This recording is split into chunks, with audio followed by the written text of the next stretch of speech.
long time ago, I participated in a project called the 30-Day Artist. I think I was like 16 years old at the time, and the idea was to make a piece of art every day for 30 days, and it was a blog. It was a shared blog that people would go through and do.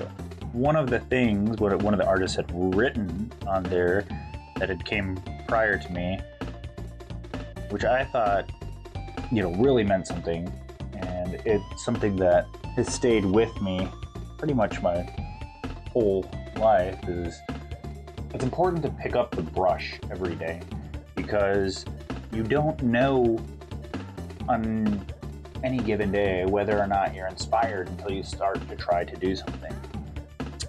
Even yesterday, when I started picking this guy up and he started falling apart, and I even mentioned about how I probably had given up, by the end of the day, using the airbrush, I was just so ecstatic because it was something that I'd been so intimidated by, and the results were so good, at least for me. So I was just super excited, and I know I wouldn't have had that moment of joy of creating something and overcoming some kind of fear if I hadn't forced myself to figure out this problem, and then after doing that, giving me the confidence to move on to something else.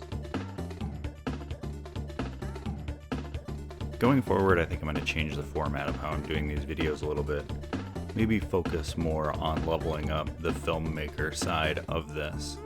Watched a video that was done by someone that was obviously a bit of a filmmaker, and it was much better. And I also rewatched some of my videos, and what I noticed is if you haven't watched all of my videos, some of them don't make sense because I'm just rambling talking about the previous day. It's okay to talk about the previous day, but it should still work as a standalone. And then I'm also going to start recording the audio separately because my microphone is just unbearable.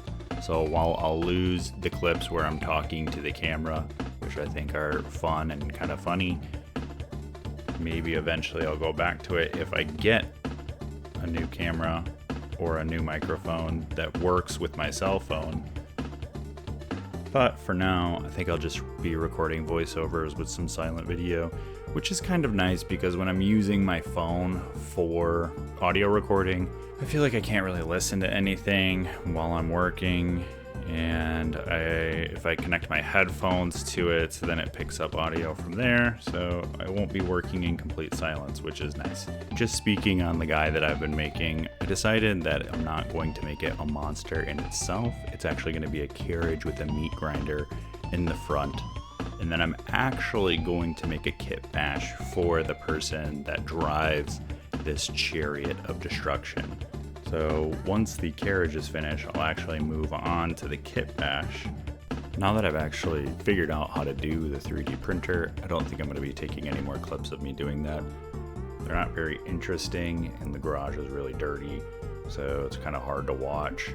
But I did want to at least have my journey with getting this figured out, and now it's done.